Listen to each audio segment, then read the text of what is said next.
In the valley of Aloan, where the hills curved like sleeping giants and the wind always carried the scent of pine, there lived a boy named Kael. He was unlike the other children in the village. While they played in the dust and raced each other through fields, Kael spent his time on the roof of his family's stone cottage, staring at the moon. Every full moon, he would whisper to it. He didn't know why. Maybe it was because the moon never laughed at him for being quiet. Maybe it was because he believed, truly believed, that the moon could hear him. And one night, it answered. The wind grew colder, but not unpleasant. The sky seemed to shimmer, though not with stars. Something was moving near the edge of the forest, beyond the village fields. A light, not torchlight, not fire, soft, silver and slow. Kael's breath caught in his throat. His feet moved before his mind did. Grabbing his lantern, he slipped past his sleeping family and crossed the field barefoot. The grass underfoot was cold with dew. The sky above was perfectly still. As he reached the ridge, the light took shape. It was a girl. No, not quite a girl. She hovered just an inch above the ground, her long hair drifting as though underwater. Her skin was pale and radiant, and her eyes glowed with a shade of green Kael had never seen. "You're late," she said softly, her voice like the hush of falling snow. Kael blinked. I didn't know I was expected." She smiled. "You've been calling for years. I'm just glad you didn't stop." Kael tried to ask who she was, but somehow the words didn't need saying. "I'm Silra," she said, "one of the last Moonlight fairies." He had read about fairies, small winged things that lived in flower petals or danced on mushrooms. But this was different. Silra was ancient and young at once, beautiful and strange, light and shadow. Kael felt no fear. She reached out her hand. "Walk with me. There's something you need to see." They walked silently up the ridge, the world below lit only by the full moon. The trees whispered secrets as they passed, and the air shimmered with something Kael couldn't name. Finally, they stopped at a clearing. In its center stood a tree, tall and thin, its bark glowing faintly, its branches bare. "This is the moon tree," Silra said. "It once bloomed with silver leaves, each holding a thread of light that kept the balance between our world and the shadows." "But the leaves are gone," Kael said, almost to himself. She nodded.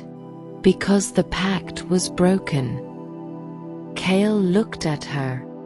"What pact?" Silra hesitated, as if speaking the words would make them real again. "Long ago," she said, "the Moon Queen made a pact with a djinn named Malakar. He was ancient, born of fire and smoke, but he loved the stillness of the night.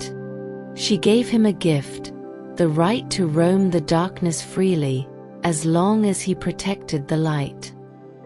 But he grew jealous," she continued. "The fairies carried the moonlight in our veins, and he wanted it. He said he only wished to feel it. But when we trusted him, he consumed the light. He took it from the tree, from the sky, from us." Silra touched the bark of the tree. He was banished. The queen bound him to the shadows with a thread of moonlight. "And now?" Kael asked. "Now, he stirs again. The queen is long gone. The thread is fraying. And if he returns, the last of the light will vanish." Kael stepped back. "I'm just a boy. What do you want from me?" "You are the only one who's been listening," she said. "And the moon has chosen you." Before he could answer, the wind shifted. It was sudden, sharp, dry, and wrong. Silra's glow dimmed. Kael turned and saw it, black mist curling between the trees. A figure walked out, tall and slow, made of smoke and ash, with eyes that burned cold blue. "I wondered when you'd come," Silra said, her voice steady. The jinn's voice was low, like thunder trapped in a cave. "I never left," he said. "I only slept." Kael stared. The jinn was terrifying. His presence made the air itself bend, but he didn't strike. He only looked at Silra, and then at Kael. "You brought a child?" he asked. "He brought himself," she replied. Malakar stepped closer, the ground beneath him darkening. "I remember the old ways," he said. "I remember the pact." "Then honor it," Silra said. "I would," he said, "but I am hungry, fairy. I have lived on silence. I crave light." Kael felt his chest tighten, but he stepped forward. "You took the light once, and you were alone for it." Malakar turned his head slowly toward him. Kael swallowed hard. "Maybe you don't need to take it this time. Maybe you can share it." "Share?" the jinn growled. Kael pointed to the moon tree. "It's dying because there's no balance. You try to keep the light, but light dies without darkness." Silra looked at him with surprise. Malakar said nothing. Then he moved, fast as a shadow, and stood before Kael. His smoky hand reached out, but didn't touch him. "I could take your light," he said. Kael's voice shook, but he held firm. "Then you'll be alone again." Silence. The wind stilled. The jinn closed his eyes. And then, for the first time in hundreds of years, he bowed his head. "Lance." "I remember the stars," he whispered. "I remember the music of the sky." He raised his hands, and from them rose silver threads, fragments of stolen light.